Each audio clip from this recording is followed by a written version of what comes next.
Hello, everybody, and welcome back to the Rocket Top Insider Diamond Pass podcast here on this Tuesday, April 22nd edition. Coming at you bright and early on this Tuesday morning. I'm your host, Jack Foster, joined alongside Ryan Shumpert today. We'll get into Tennessee baseball's series loss to Kentucky, a disappointing one at home as the Vols have now dropped back-to-back home series for the first time in the Tony Vitello era. So much to discuss and not all that positive this week. But Ryan, before we get into it, how you doing on this Tuesday? Doing well. We had to originally going to do Monday night, but then the Joey Aguilar news breaks and a little extra work to get to. So glad you could pivot, and yeah, plenty to get to. And like you said, not a whole lot positive after a disappointing weekend for the Vols. It's similar to a couple of weeks ago where, Tennessee wins game one in dominant fashion, not as dominant fashion this time around, but scored 8 unanswered runs, cruised to a series opening win. Liam Doyle was amazing yet again. And then Tennessee loses games 2 and 3. And while it wasn't blowouts this time around, I mean, you could argue 8-2 is a baseball blowout, but Kentucky kind of pulled away at the end. While they were more competitive games, it felt like you could argue they were similarly uncompetitive given how bad Tennessee's offense was on Saturday and Sunday. It just felt like a 3-run lead was too much to overcome for this Tennessee offense, given the way they were doing at the plate this weekend. So that is going to be the primary focus of our discussion today, Ryan. And I guess I talked about the similarities to 2 weeks ago, but the biggest difference would be 2 weeks ago it was the pitching. This week, or this time, looking at this series, it's 100% the offensive woes. Yeah, for sure. Definitely. I mean, it's almost, I would agree, almost like a complete flip to where the offense wasn't great against A&M too, and I think you could kind of say the same about the pitching staff. It was more just wonky, I would say. Not that they were bad, and some of it just ties into the defense not being very crisp behind them. But you're right, and I think some of it's just the nature of A&M was the first time that it happened. A&M, it just happened on one day. It's just one bad day because of the doubleheader. To where this one I think feels, even though they didn't get beat as handedly, this one feels more worrisome Exactly. for Tennessee. Yeah, you hit the nail on the head. It feels more worrisome. It feels like this is more legit than the A&M day was, and like you said, a lot of that can be chalked up to just a bad day and how much of an outlier it was for Tennessee's pitching staff to perform that badly. But with this performance this weekend, Tennessee's offense hasn't been great all year. It's been good, but I don't think this was all that surprising, and it just takes that worry meter definitely closer to 10 as far as what Tennessee is offensively this year. For sure. I mean, I think the big thing that stands out, just boiling it down to the very base level is how much Dalton Bargo and Reese Chapman struggled. I mean, to me, those are kind of the swing bats, pun not intended, I guess. But like when those guys in the middle of the lineup swing the bat well, I think Tennessee has a really good offense. They can kind of overcome some shortcomings in the last couple spots of the lineup. But when they struggle, it just becomes a massive hole. I mean, those two guys, Reese was 1 of 12, Bargo was 1 of 10, did have a couple of walks, but those two guys only reaching base 4 times in one weekend isn't going to be good enough for Tennessee. And like, don't get me wrong, the top of Tennessee's order wasn't up to how good Tennessee needs them to be, but they didn't feel way off. And the bottom 3 spots in the lineup, they were bad. Worse than especially besides really Manny. Bad. Yeah, really bad. But it's like, and again, it was definitely worse than expected. But I think for us, at least, we've talked about it. Like, the expectation's kind of that group's not going to be great.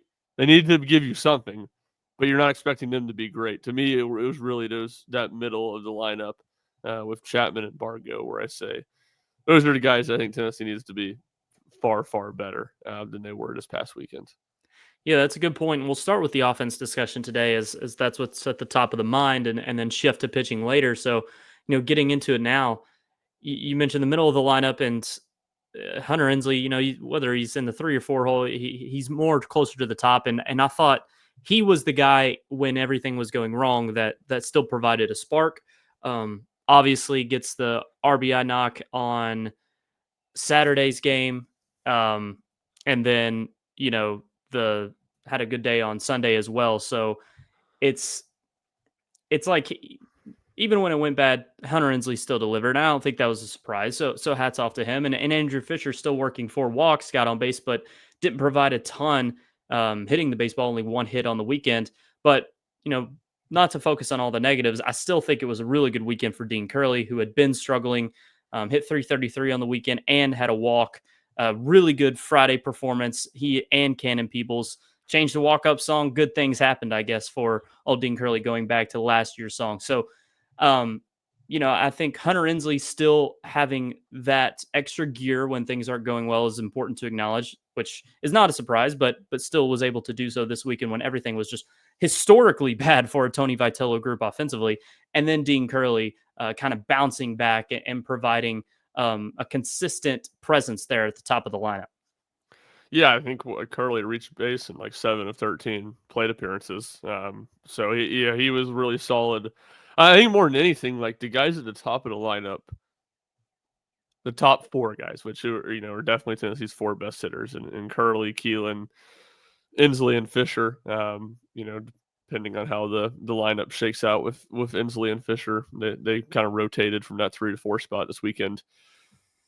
I think those 4 like reached base not far off from like what you expect them to in any given weekend. I think it was more that there wasn't a bunch of power numbers Yeah. from them. I think 1 double from Fisher, the home run from Inslee.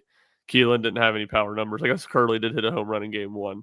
Um, Yeah. but when everything behind them was so bad, and the fact that they weren't just getting on at like an unbelievable rate, it was still probably a little bit lower than you'd expect. When they did get on, it didn't feel. I mean, it felt like the last 2 games it was so constant. Like 1 or 2 guys, 1 through 4 in Tennessee's lineup would get on base, and they'd have a runner in scoring position with like 2 outs for Chapman or Bargo or something like that, and then they outside of game 1. And obviously Chapman had the big RBI single to kind of get Tennessee going in the first inning, and who knows how that game goes if Chapman doesn't have that hit to take the lead in the first. But those guys would strand him on base, and then Tennessee's offense was just lifeless until it got back to the top of the lineup. It felt like there was never going to be anything created in the final 2 games of the series from 5 to 9 in the lineup. Yeah, I mean, you mentioned Bargo and Chapman's numbers, but whether it was Ariel, whether it was Manny, whether it was Newstrom or whether it was Jay, those 3 guys who've been rotating in, and there are a couple of pinch hit ABs for others, but yeah, it was like Tennessee got nothing. All 3 of those guys, no hits on the weekend. So I think that is probably the bigger worry of everything. Like you talked about Chapman and Bargo, I think those guys will be fine. They've been good enough so far this season that I Yeah. still have confidence they can bounce back. And really, I was really worried about Dean Curley, and then he has this weekend to where, while it wasn't setting the world on fire, you take into account Tuesday as well. It's really positive, trending upward for Curley, so that's good.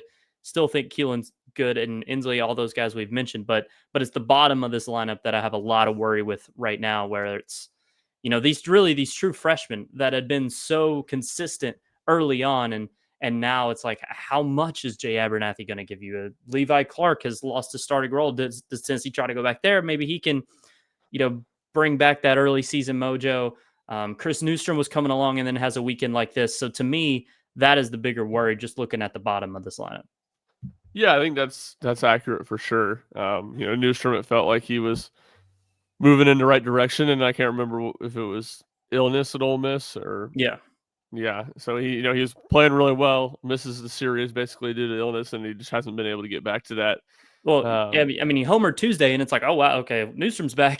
Pinch hit or pinch run, and then homers later on. yeah. So, and then he gets a couple of starts this weekend. But continue. And I think the thing I'd say with Jay, because I don't think this is necessarily like shocking as a whole. Like if you're looking specifically at this season, he had probably the lowest ceiling of Tennessee's freshman bats. At least low. It felt like he had a lower ceiling than Levi and Manny. But the thought was just like, all right, with his speed, he could put the ball in play and just make some things happen, and that just really hasn't been the case. Like it's not like he's legging out infield singles. He's not good at bunting. He tries to bunt all the time. Yeah. I'm still looking for the first time he gets a bunt single. So, you haven't seen him be able to kind of create that chaos. Levi's the one I'm not sure I wouldn't let him, especially when Keelan gets back in the fold and is playing in the infield and you had that DH spot open. I'm not sure I wouldn't let Levi try to work through some things because did see him home run last week at Ole Miss in the one game he started in left field. He was, all those guys were good early in the season, but Levi was a little bit different level. And it doesn't mean that it's just going to click for him, but with Tennessee kind of searching for some production at the bottom of the lineup, I'm not sure I wouldn't just give Levi a couple starts and see if he can work through some things. Yeah, I mean, he's the most talented guy of all of these as far as hitting the baseball, and we've seen it. It was okay. Levi Clark's going to hit 15 homers this year. That's what it looked like was going to happen early on. And you're right, with these struggles from Abernathy and Newstrom specifically, it makes it a lot easier to just say, well, when Keelan's back, Bargo goes to left and the DH spot's open, because man, it feels like Abernathy and Newstrom are kind of your left fielders. Does Dean go to D? Like, what's going to happen here? But yeah, after a weekend like this, it makes it a lot easier to say, well, Bargo will just go to the outfield. You'll move Dean to third, even though the defensive miscues have been a problem, and then put Clark at DH. And who knows how far away that is from being a conversation with Keelan working his way back up to 100% here. But Yeah, go ahead. I'll say on that, I'm not sure I'd move Curley from second. I mean, he was just So you gonna just play Manny at third and then Keelan at short with with a hamstring? yeah. I mean, I guess it depends on how close to 100% he is. But yeah, I that's what I think ideally is their best lineup is Keelan at short, Curley at second, and then third and left. You can kind of play how you want with Bargo at third or potentially left, and whatever Yeah. you want, Newstrom or Jay and left, or Manny at third or Ariel at third. I'm glad you say that because that was my thought. And then I was talking to some other guys in the press box on before Saturday's game, and they just like dismissed it very quickly. They're like, "That's not how it happened with a hamstring. You can't play shortstop." And I'm like, "Okay, but who's to say he's just not going to be fine? Like I'm not in there. I'm not Gavin Keelan. I don't know how bad his injury is, of course, but I was like, maybe it was a dumb take suggesting that an infielder can play shortstop even if he's coming off a hamstring injury, but I'm glad you echo that because, in my opinion, I would try to do everything I could to not put Dean on the left side of the infield. Yeah, Like, I mean, he looked that's just yes, drastically better defensively this weekend. exactly. Yeah, no, that's my thought, and maybe it is unrealistic to think Keelan can get back there. And maybe it's one of those things where, like, right when he gets back, he can't play shortstop. But as it continues to get better, he could. I mean, I will say, and I don't know how close he is either, but I will say, I thought he moved drastically better this weekend than he did the week before at Ole Miss. Scored from second on a single, didn't he? Yep. I Yeah. mean, if you didn't know anything, I'm not even sure you would hardly note it. Would have noticed it. Yeah. So, and granted, he didn't hit the ball as well, so he wasn't legging out doubles. He wasn't on the base pass as much as he was the week before. So maybe there's an element of that. But to me, it felt like he had a pretty good bit of progression from a health standpoint from Ole Miss to Kentucky. Last thing here on the offense, just as a whole, looking at individuals more than anything. I kind of mentioned him, but Cannon Peebles with a huge Friday performance, going 3 for 4 at the plate, 4 RBIs, 2 homers. Didn't do a ton. The rest of the week, didn't even have another hit on the weekend, but didn't start Saturday's game. Had come in later for Stone loss, and then Sunday was just so bad all around. But that game, I think, is important to recognize for Cannon Peebles, who's had an up and down season, but you could like count on him for a couple of big homers. We've talked about that. The Yeah. power numbers have been there frequently for Peebles, enough anyway. I think he has 7 on the year, so they've been there enough. And that game was big, and I know the rest of the series didn't go Tennessee's way, but just to see that potential, I thought was good.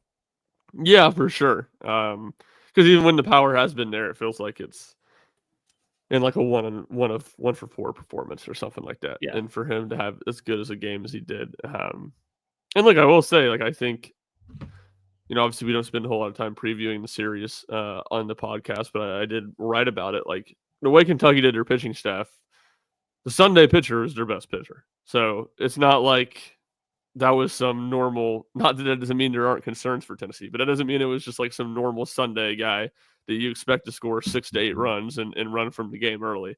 Um, Mhm. Kentucky pitched their worst pitcher on Friday and then went progressive with their best pitcher Cleaver throwing on Sunday. So, um, And then McKay just had his best game of the year by far. It wasn't even close. oh yeah, for sure. But then just specifically to Cannon, I guess I'm trying to walk that line or balance of all Yeah. right, like really disappointing to see him not be able to build off of a really good performance on Friday, but some of it is I think, I don't know how much of that's the case and how much it's just like, well, he just faced a really good pitcher and he was struggling. Tennessee's offense on the weekend, really in those last two games, scoring 3 runs total in that 2 game span. That is the lowest 2 game run total at home since they scored 3 versus Cincinnati in games 1 and 2 in 2017. Therefore, that's the lowest 2 game run total of the Tony Vitello era at Lindsey Nelson Stadium. The last time they had scored 3 or less in a 2 game span was on the road at Auburn in Tony's second year in 2019, games 1 and 2 of that series. So it had been 6 years since Tennessee's offense had that bad of a 2 game span offensively. I mentioned at the top of this thing, but first, back-to-back home series losses of the Tony Vitello era, and it's the first time losing 2 home series in a season since 2021. So, Ryan, just talking big picture here a little bit. What do you make of this team right now? Like, I think it's Omaha's still the goal. Obviously, I think it should still be probably the expectation, given what we had seen for the majority of this season. But the struggles at home are just really odd. 5 of Tennessee's 7 losses have come in Lindsey Nelson, and 4 of 6 SEC losses have come at home. So, what do you make of just this team as a whole right now? That we only have 4 SEC series remaining, and just the home struggles overall. Yeah, the home struggles are strange for sure. I don't really know what to make of that almost. It'll be interesting. I mean, this weekend and then obviously the closed year at Arkansas, those would be the two hardest road series. And if Tennessee goes out and, this weekend wins this series on the road, I think it would become all the more befuddling. Yeah. Because on paper, this is just isn't a series Tennessee you would think Tennessee would win, and that's probably even the case even if they would have won 2 out of 3 this past week against Kentucky. So I don't really know what to make of that. Excuse me. The team specifically, yeah, no, I think I agree with most of what you said. Like, I think this is still a team that's very capable of making it to Omaha. Obviously, they have to play a lot better. I think I was always a little bit more skeptical on the national championship talk with this team. At least I just felt like there were some holes on the roster still. And yeah, I mean, it's obviously they've been bad to me in all 3 facets. I still almost think some of the question marks in the pitching staff are bigger to me than the lineup because of what you said earlier. I think you can trust Bargo and Chapman Hmm. to be better than they were this weekend. And, at least 1 through 6, I think Tennessee's going to have a pretty solid lineup. And then it's like, all right, if you can just get something from the bottom 3 spots. And, I say that again, it's not like this offense is going to be like 22 or 24, but I still think this offense is well better than the 23 offense was, and is going to be well better. So, um, pitching and how all that shakes out, I would still kind of say is my bigger question with this team, and it ties right in, it ties directly in with the defense that um, continues to be an issue and was an issue a lot last weekend too. Tennessee was just so good offensively that they could easily overcome it, and obviously that's not the case. Everything this past weekend in the final 2 games, it's just like everything compounded on itself. The defense wasn't as bad as it was against Ole Miss, and I think especially I would look at Saturday's game where Tennessee made some defensive issues or defensive miscues early, fell Hmm. behind. Actually played great defense the last like 5 innings of the game. Made a Yeah. number of really good plays. Didn't have any errors. Did enough to keep them in the game. Uh, really. but offense just never could do anything. So it's like, well, those defensive miscues that cost you runs in the first couple innings kind of lost you the game. So I think you're just seeing that right now. The two sides, everything is compounding on itself. But when you talk about big picture, I think I still almost wonder more about the pitching staff, and the defense. So if you had to put money on it, you would actually say that the pitching staff and probably in your opinion really the bullpen would be the downfall for Tennessee rather than the offense? I mean, it all ties together, obviously. I, but yes, I guess so. And I don't even think it is just the bullpen. I think it's the pitching staff past Liam Doyle. Like Tegan Kuhns has been unable to get them 12 Yeah. outs. Ah, Marcus Phillips, he had the most wonky outing ever on Saturday. yeah. Like he was honestly pretty good, and he like if you would have said going in, and I'm trying to let me double check how far into the game he got. If you would have told me going in that he 3 and pitched 2/3? 5 innings, Marcus Phillips would pitch 5 innings and give up 2 runs. Neither of them earned. You would have Yeah. taken that 1,000%. Uh, but it still didn't, even with that, it didn't do a ton to ease the concerns about him uh, going forward. No, and let's get into that game. And as I said, Liam Doyle shoved on Friday. Don't need to touch on him a lot. He's Tennessee's warhorse, and he's been awesome this whole season, and specifically the last 2 weeks. Shoving yet again in a 7 inning start, 4 hits allowed, 2 runs, struck out 9, walked 1. Wasn't quite as shutdown dominant as he was in Oxford, but a great outing, earning the win there in Tennessee's Friday dub. But on Saturday, as Ryan said, a really wonky Marcus Phillips outing.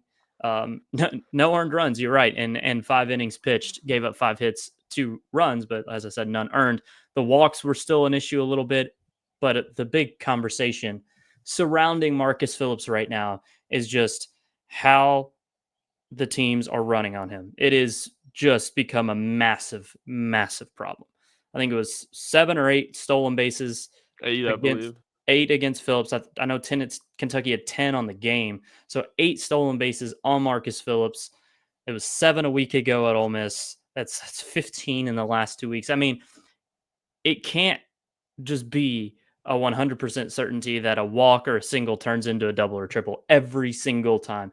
And that is what's happening. And that's what's killing Tennessee. And if your offense isn't going to be good, then the margins are going to get all that much closer. So you can't afford these things to happen. Yeah, exactly.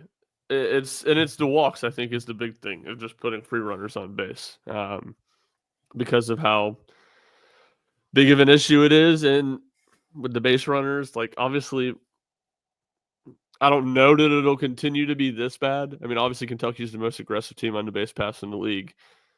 Ole Miss is up there, at least, but I just don't see how, it's just been exploited so much. I don't see how every team Tennessee plays from here on out isn't going to really lean on trying to take advantage of it.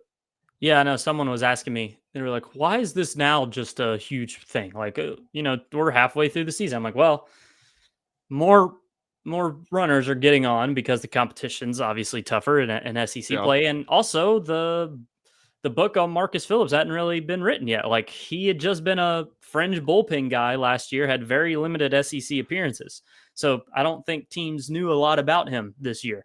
And then when you start seeing the kind of pitcher he is and how you can exploit that, it's going to happen more often as the season goes along, and that is what's happening here. So the last 2 weeks really magnifying that, and it's become a massive problem Tennessee can't really overcome. They've lost the last 3 game 2s when you go back to A&M, Ole Miss, and this one.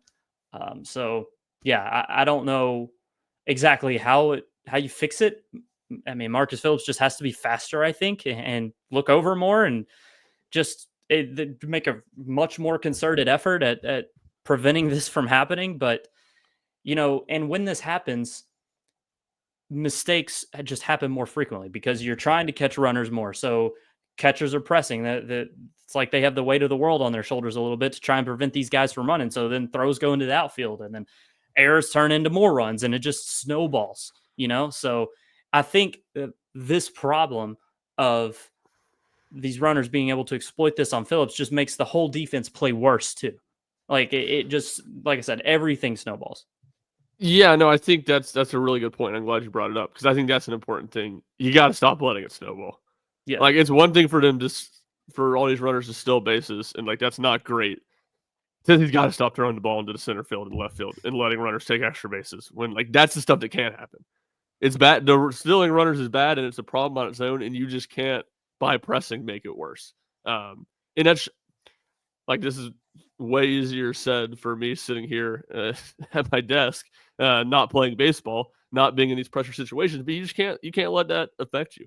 You cannot a defense, you cannot let it affect you in the way that you just said it is, and you're right, it is happening. So you're 100% right. And again, it's easier said than done, but I just think you can't let it affect you. And then the one other thing I'd say, I've seen a decent amount of people just be like, all right, well, when AJ gets worked up, like you just got to put him in for Marcus. You just can't start Marcus, and like I just think this is a way bigger issue than that. Like Marcus is going to pitch incredibly important innings for Tennessee, one way or another, and right. I think it's a bigger issue if you're putting him in the 8th and 9th inning in close games. You're up by 1 or 2 runs, and a runner in the 9th inning he's in, and a leadoff man gets on, he's on second. That's to me a way bigger issue. I'd almost rather have it in the starting rotation where you can deal with it that way. Um, Yeah, so it's just there's not a simple fix. I think you're right.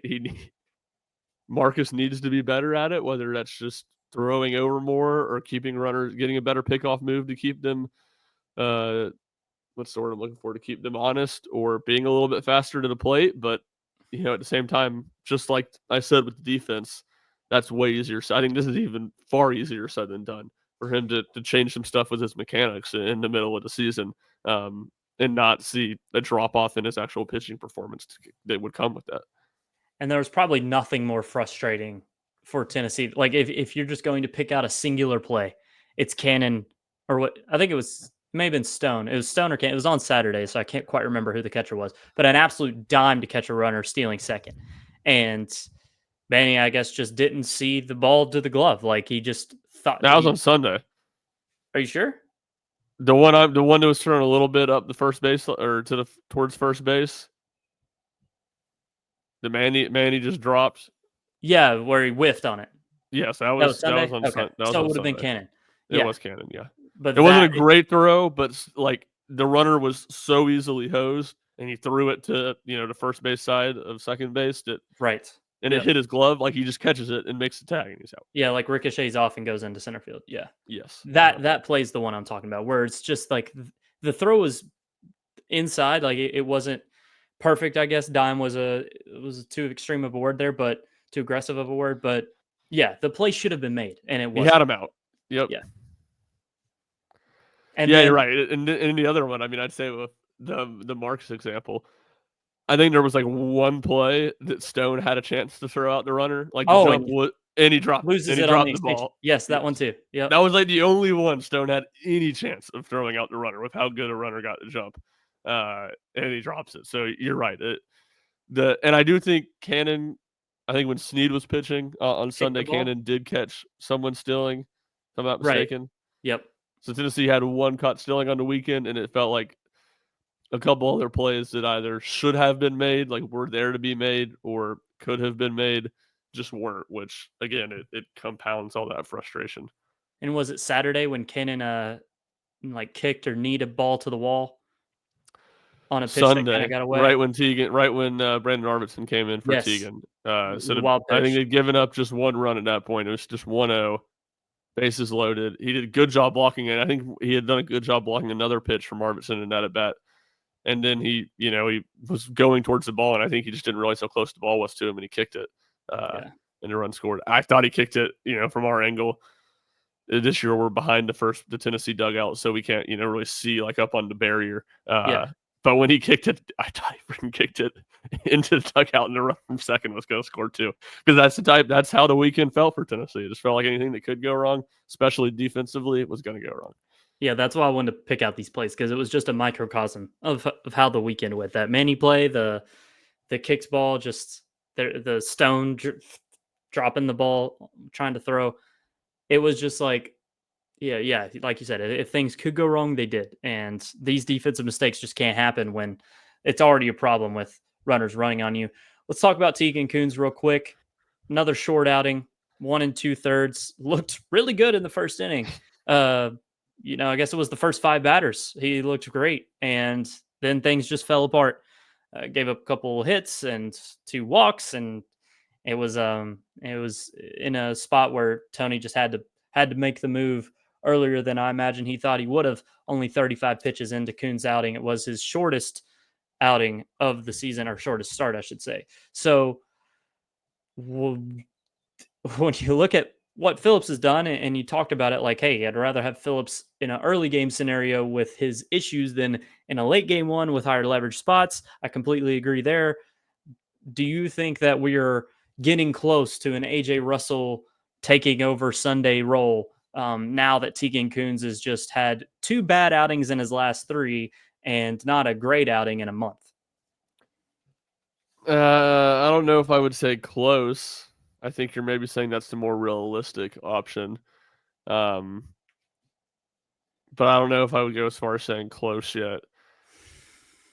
Like again, his outing was just you say the first inning, the first five, he retired the first five batters on Yeah. 16 pitches, Mhm. and then he faced four more batters and he threw 19 pitches and didn't retire one of them. And Tony Vitello said this after the series, like, I mean, it was just pretty clear that the runner getting on base and the way Kentucky had stolen against Tennessee was in his head. Like that, I I don't think that's oversimplifying it. Like that seemed pretty much what happened.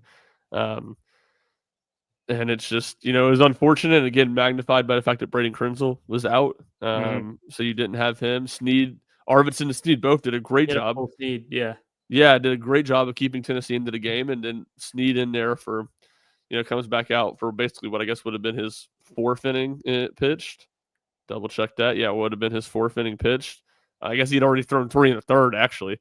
And going through the lineup, I guess, maybe the third time or second into the third time, and it just kind of unraveled for him.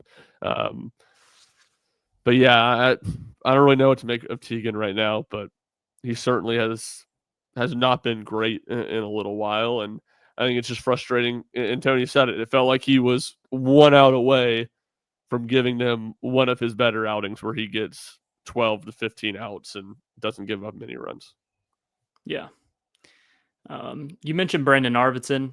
I think that was a bright spot of the weekend. It wasn't perfect, but you know he's been having better outings more times than not as of late, and I think it was a good appearance for him in this two innings on Sunday. Tony applauded him for the way he threw afterward. So with the like I've been saying the last couple weeks, with the lack of lefty arms in the bullpen, Tennessee kind of needs Brandon Arvidsson to be better, and I think he has been, and also he's a guy who doesn't need long to get to warm up and go in. Tennessee will call on him in these spots. Um, he can warm up really quick and go out there and get some outs. So one of the bright spots of the bullpen for sure was Brandon Arvidsson on Sunday. Yeah, and I mean we've talked about it. Tennessee needs another left-handed arm out of the bullpen. We've speculated maybe Binky. What I think we talked about that last week. Maybe could grab a role similar to what he had last weekend, and I think it's probably all the more magnified given that the Dylan Loy boys rise up hasn't thrown the ball the best his last couple outings. Yeah, and Dylan Loy's struggles have been odd because of how good he was early, and Tony Vitello, which was a word he used to describe the whole week, the whole both losses, I should say, in games 2 and 3 for Tennessee as a whole, was just lack of conviction. It's not the stuff. It's not something that's going to, I think, plague Loy all season. It's just he hasn't had a lot of conviction the last couple of weeks, and it hasn't quite gone his way. So it's just bad pitches, um, putting him in these tough spots. And when you load the bases like he did on Saturday, that was the worst part of Loy's season so far. Did pitch a scoreless ninth. Um, in Sunday's, yeah, it was a scoreless ninth, right? He had come in and gotten three outs after two had already scored. Yes. So I think he gave up a hit that allowed a run, but it would have been on Tanner Franklin. But he himself didn't give up a run or anything like that. So, but Dylan Loy's Saturday outing was really bad, as I mentioned, and he has to be better because Tennessee needs him to be better with the lack of just super reliable bullpen arms they have right now. Loy was supposed to be that guy. He was the 1B to Snead's 1A in this bullpen, and Tennessee needs that to continue. Yeah, they do. I mean, we talked about it last weekend, and Tanner Franklin came in and threw fantastic on Friday. But you saw him struggle some on Sunday. Sunday was so weird late too because the game felt so over, and Kentucky just small balled their way a little bit to a couple runs late. It was just odd, and I honestly wasn't as dialed in because I was doing some crazy research about Yeah, just how bad Tennessee's days were offensively. But late Sunday, I'm not putting a ton of stock into that just because the game was over. yeah. I'm kind of at similar point of at least questioning how much stock to put into it. Um, Yeah. but it's still just like the aspect of, all right, this team, Kentucky's seeing them for a weekend. Team is seeing them for a second time in a weekend. So, like, I still feel really good about, all right, Franklin, one outing, in a weekend, come in, throw a couple good innings. But I think as you continue to search for more answers from Tennessee's bullpen and look for guys to step up and pitch more with a Krenzel, out this past weekend, and Loy struggling. It feels like Franklin definitely good in what he's given you in his base role right now. A little bit more of a question if you can really expand him much and expect him to still be, the same level of effectiveness, I guess. Let's talk about AJ Russell. Made his SEC debut in 2025 on Saturday and pitched 1.2 innings. Did not give up a run, walked one, and I believe that was the final batter he faced, if I'm not Yep. mistaken. So, had a 1-2-3 inning there in the seventh, comes out in the eighth, gets the first two, walks the guy, day done. And it wasn't going to be a long outing for Russell. No one expected it to be. I think 1-2 was the sweet spot here as he continues to, work up to longer appearances that he can give for Tennessee. Of course, as I said, just hasn't pitched a ton this year, and this was his first SEC outing, but definitely looked the part, Ryan, there on Saturday. Yeah, he did. He threw the ball well. I think generally speaking, what you'd want to see from him in his SEC debut, and certainly that helps. I do think he doesn't look he hasn't looked as sharp as he did last season early on when he was dominant. So Yeah. while for sure AJ Russell can help a lot and would be a huge boost, I think a lot of the notion or the thought has been, all right, well, you just get him back and he's going to be that same guy that he showed against Texas Tech in 23 to open or 24, excuse me, to open the year. I'm not sure it's quite that good, helpful, yes, that dominant. Not to say that he won't get to that, but I haven't quite in what's now 4 outings, I guess, and really what matters, 1 SEC outing. It hasn't been overwhelming. A couple of those balls were hit pretty hard against him, and Hunter Ensley made some nice catches out in center Yeah. field. So, Good point. again, I'm not like hitting the panic button or anything on AJ Russell. I still think he's going to be good and a huge help. I do wonder just how good he is. Because I think if you were just picturing like everything goes perfect, you're like, all right, maybe you never get AJ stretched out as Liam Doyle, but you have another guy that's like a top end SEC starter who's just going to be dominant. And you can say, all right, go through 5 innings and teams aren't going to really be able to do anything on him. I don't know if I necessarily feel that way right now.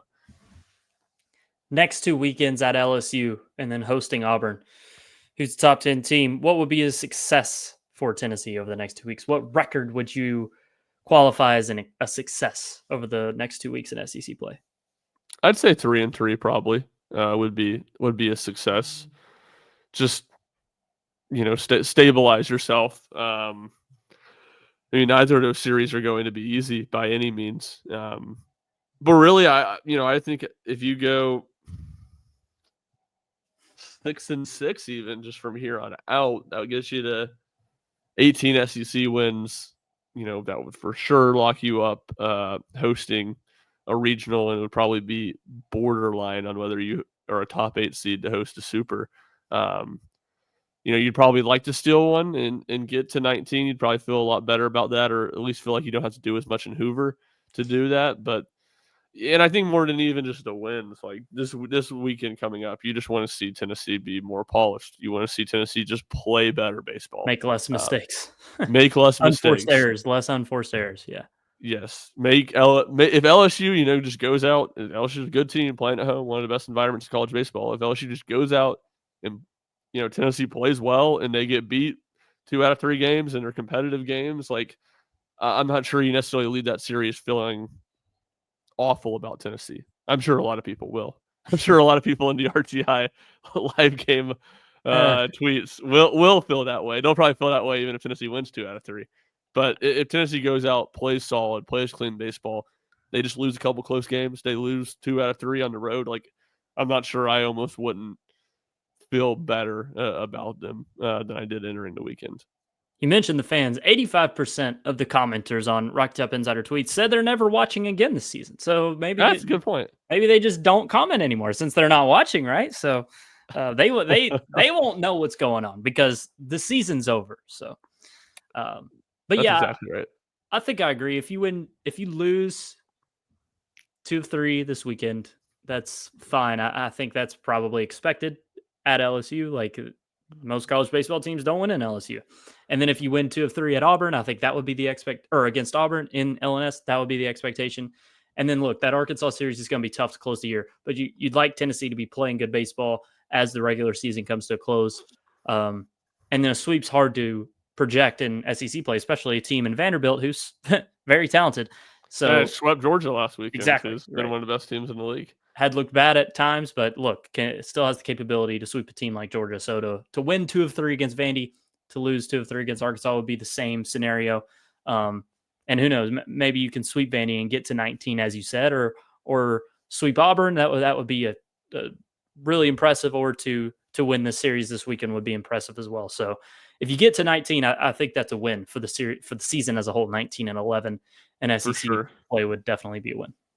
Yeah, and I think we talked about it last week, like just how important it was for Tennessee to win the Kentucky series because of how Yep. challenging what was coming up down the stretch in the last 4 SEC series. So I think you'll continue to feel like Tennessee might drop some series here in the last 4, and I'm sure there'll be frustration with that. But I think as that happens, frustration really should be more about dropping the Kentucky series, and to a lesser extent, dropping the A&M series. Like A&M had the talent, we've seen it. I mean, A&M they're alive now. They have been great since that Tennessee series, and not that Kentucky's just a terrible team by any means. I mean, they're solid, um, Mm-hmm. but at the same time, Tennessee is a better team, and it was at home. That was a series Tennessee should have won. So I think as you go on out the rest of the way, and Tennessee drops a few more series, like I think you'll continue to look back, especially this past weekend, and be like, man, that's one Tennessee let get away, and that could come back to bite them as they try to host the Super. Yep. Couldn't agree more. Friday night, 7:30 p.m. Eastern Time, Tennessee at LSU. Moving forward on Saturday, Tennessee will play LSU at 8 p.m. Eastern, so later one there, and then 3 p.m. Eastern in the series finale on Sunday. RecTopInsider.com will have you covered all weekend long. Ryan and I's coverage, live at bat, update threads for every single game if you can't watch. I believe two games are televised this weekend. Games 2 and 3. Game 1 is not. Ryan, any other notes before we hop on out of here? No, I think we've hit it all. Yeah, I'm gonna be in Baton Rouge this weekend, so we'll Oh, have you're going. yeah, Oh, snap. All right. we'll have live coverage there, and yeah, we'll see if Tennessee can get things back on track. Well, there you have it. Live coverage this weekend from LSU, from Baton Rouge, I should say. For Ryan, I'm Jack. We'll see you next time on the Rock Top Insider Diamond Pass.